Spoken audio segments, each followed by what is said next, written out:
Carol Metzger, author of Facing the Monster, How One Person Can Fight Child Slavery, got involved with sex trafficking through the work she has done. I look at slavery as having three factors, and victims of sex trafficking are, of course, slaves.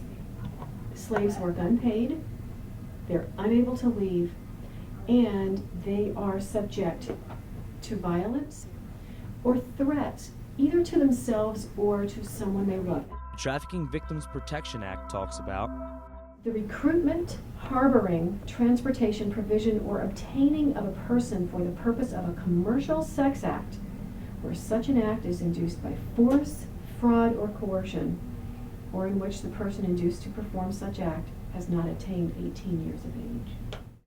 rights are rights, no matter who we are as humans. The Declaration of Independence is life, liberty, and the pursuit of happiness. They apply to all, and sex trafficking is simply taking away all of those. One of the most important things is how desperately they need their humanity to be recognized and how they need to be treated with dignity and respect. It's something they haven't gotten, and it's something they desperately need. Like Carol, Candace Linian, Director of Sexual Assault Services for Delaware County, works every day to promote a safe environment for girls in need. They perceive as they have no rights, and that's what the John or the pimp wants them to believe, that they have no rights. They have no right to food, they have no right to money, they have no right to a safe living environment, that they don't have a right to report to police.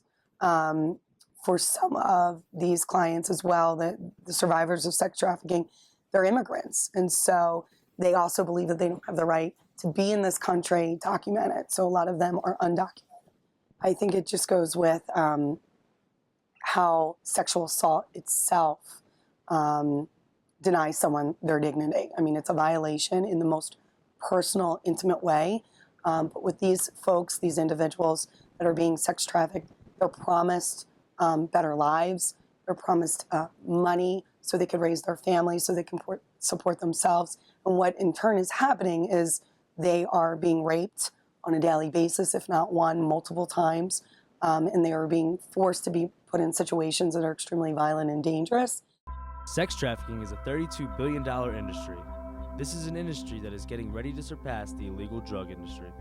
There are predators out there, whether they're in malls, coffee shops, or simply on the street, who know the new faces, the new girls who are out there. And they are the first to say, I see you're alone. You're much too sweet to be left alone. The conversation develops quickly into, you don't have a place to stay? Come stay with me. I will love you the way your family didn't love you. I'll take care of you, feed you, put a roof over your head. Let me buy you some pretty clothes. You're also very pretty.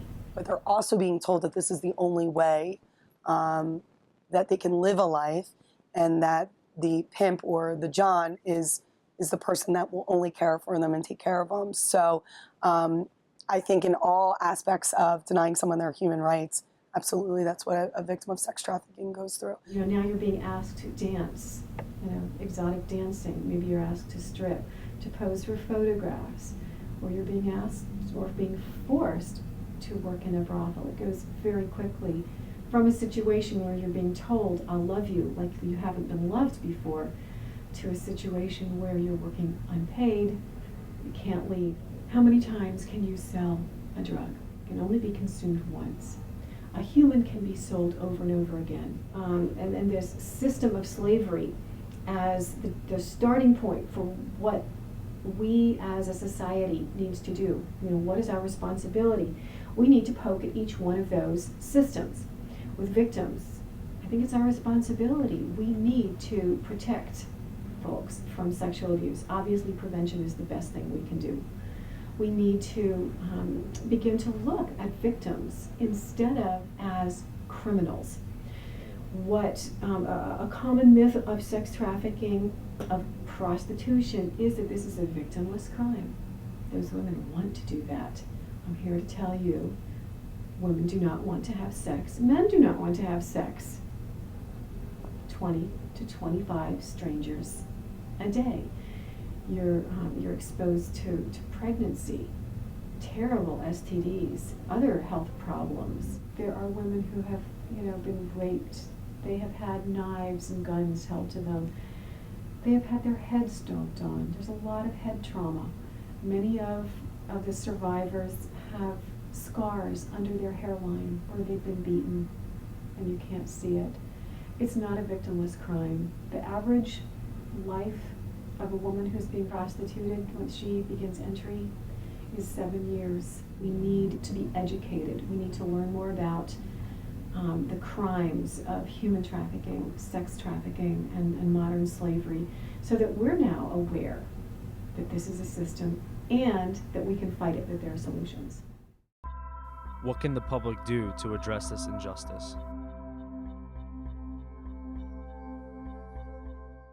We have a responsibility as citizens to work with our legislators to say, what kind of laws can we enact that will keep traffickers from either repeating their crimes, to prosecute. In fact, there is a law right now, it's a bill, Senate Bill 75 in Pennsylvania. It's very comprehensive. It looks at providing a definition of human trafficking so that we can prosecute traffickers better. It looks at provisions, providing the services that victims and survivors who've been rescued need. I think we have that responsibility to understand that there's a national human trafficking hotline for tipsters and victims to call if you suspect something is awry, that there may be a victim of human trafficking, or if you yourself are in captivity. They're also currently working on an international hotline. So if you happen to be in an airport, you're leaving one country headed to another, and it looks like this person may be headed to yet a third country or coming from a third country, and they appear to be under the control of someone else. Looks like they're 16 years old. They're disoriented. They look like they need help.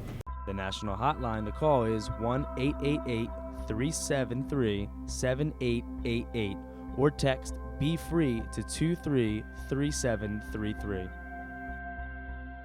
My job with these other women is simply to provide an opportunity for survivors to develop healthy relationships, maybe even friendships, in an atmosphere of dignity, respect, and freedom. It's painful. The only way you can get up during the day is when your pimp provides what's called a wake-up kit.